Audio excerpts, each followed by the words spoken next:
What do you know about Cleopatra, the famous queen of Egypt, right? But there's more to her than just her title and beauty. Often shrouded in the allure of her physical charm, Cleopatra's intellectual prowess is a lesser-told tale.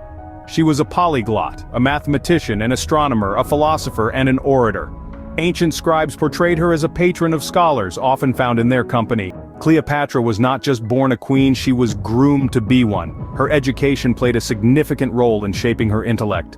Born into the Ptolemaic dynasty, Cleopatra was exposed to a world of knowledge and culture from an early age. Her tutors, some of the finest minds of their time, cultivated an environment of learning that sparked her insatiable curiosity. Cleopatra didn't just learn languages, she embraced them, becoming fluent in as many as 12, including Egyptian, which set her apart from her Greek-speaking predecessors. This linguistic prowess allowed her to communicate with various nations, demonstrating her diplomatic acumen. When we think of ancient societies, we don't often think of women's rights, but in ancient Egypt, things were quite different. Surprisingly, women held a relatively high status in the society of the Nile. They could own, inherit, and sell property, a privilege not given to most women in the same era. Ancient Egyptian women could also enter into legal contracts, including marriage agreements where they could negotiate for conditions to their liking. Moreover, women in ancient Egypt had the right to divorce and remarry. In case of a divorce, they were entitled to a fair share of the marital property. They could even serve as witnesses in court cases, a role that was typically reserved for men in other societies. Interestingly, some women even reached the highest position of power, pharaoh. Hatshepsut and Cleopatra are notable examples of women who ruled Egypt, demonstrating the potential for female leadership in this ancient civilization. So, women in ancient Egypt had more rights than we might have thought. Did you know that even in ancient Egypt, workers knew how to fight for their rights? Let's travel back in time to the era of the pharaohs, where workers were not just nameless masses but individuals who knew their worth. They may have lived in a society where pharaohs were considered gods, but that didn't mean they couldn't stand up for their labor rights. There are recorded instances of workers organizing labor strikes to demand better working conditions. Yes, you heard it right, labor strikes, in ancient Egypt. They knew the power of collective bargaining and weren't afraid to use it. These strikes weren't just small disagreements either. They were significant enough to be recorded in history. This tells us that the workers' collective voices were loud enough to echo through the ages. It's a testament to their courage and unity. Clearly, the concept of workers' rights is older than we might have thought. Makeup wasn't just a modern trend, it was also a part of life in ancient Egypt. Now, when we say makeup, we're not talking about a little bit of eyeliner or a dash of lipstick. Oh no, the ancient Egyptians were all about excess when it came to adorning their faces. Both men and women were encouraged to beautify themselves using cosmetics. And the materials they used? They were quite ingenious. Eye makeup was manufactured by grinding ores like malachite and galena, resulting in vibrant shades of green and black. These were applied generously around the eyes using tools made from wood, bone, or ivory. However, makeup was not purely for aesthetics. The Egyptians believed that the eye makeup also had protective qualities, warding off evil spirits and diseases.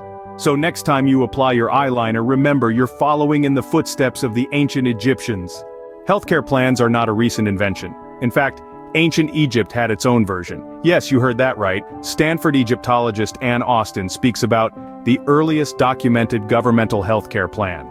This innovative system allowed workers from a village, which later became known as Deir el-Medina, to take paid sick leave or visit a doctor during their time on the pyramid construction. It was a revolutionary concept, especially considering the era. This meant that the workers' health was a priority, and they had the opportunity to seek medical attention without the fear of losing their day's wage. It's fascinating to think that such a complex system of healthcare was in place thousands of years ago. This shows us that the ancient Egyptians were not only pioneers in architecture and arts, but also in social welfare systems. So, ancient Egyptians were quite ahead of their time in terms of healthcare. Did you know that moldy bread was used as a form of early antibiotics? It might seem like an odd idea today, but back in ancient Egypt, moldy bread was a go-to for wound care.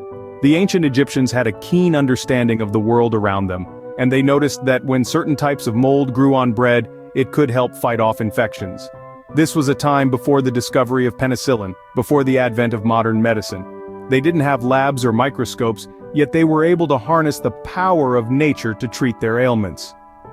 Mr. Allen, curator of Egyptian art at the Met, has spoken about a fascinating ancient Egyptian text that suggested applying moldy bread to wounds. This innovative practice shows us that the ancient Egyptians were pioneers in their own right, constantly looking for ways to improve their medical knowledge. So, ancient Egyptians were innovative in their medical practices. Cats were highly revered in ancient Egypt, but did you know just how special they were? Let's delve into the fascinating world of feline adoration in this ancient civilization.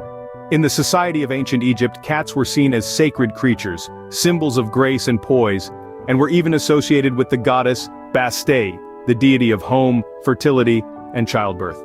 But the wealthy families of ancient Egypt took this reverence to a whole new level. These families would adorn their feline companions with extravagant jewels, turning them into walking, purring displays of opulence. But it didn't stop at mere adornments.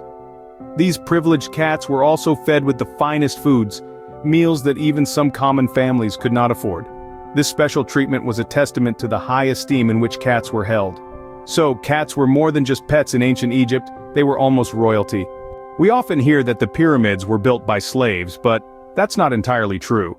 In fact, the life of a pyramid builder was far from easy, with skeletons of these workers often showing signs of arthritis and other ailments. Yet they were not enslaved individuals forced into labor.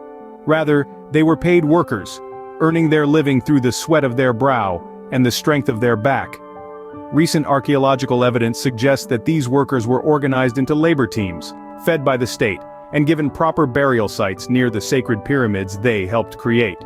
Their efforts, driven not by chains but by wages, resulted in the creation of some of the world's most iconic structures. This information challenges our traditional narratives and provides a more nuanced understanding of ancient Egyptian society. It paints a picture of a civilization that valued labor and recognized the workers' contribution to their grand architectural feats. So the pyramids were not built by slaves but by paid workers. Wars were a part of life in ancient Egypt, some lasting over 2 centuries. Imagine a conflict spanning generations, a dispute so intense it grinds on for more than 200 years. One such protracted war was between the Egyptians and the Hittite Empire. These two powerful civilizations clashed over control of lands that would later become the country we know today as Syria. The Egyptians, known for their advanced military strategies and formidable chariots, were up against the Hittites, who were equally skilled and ruthless in their pursuits. This war was not just about territorial control, it was a battle for supremacy, a quest for expansion, a testament to the resilience of these ancient civilizations. The war was eventually brought to an end with the signing of one of the earliest known peace treaties.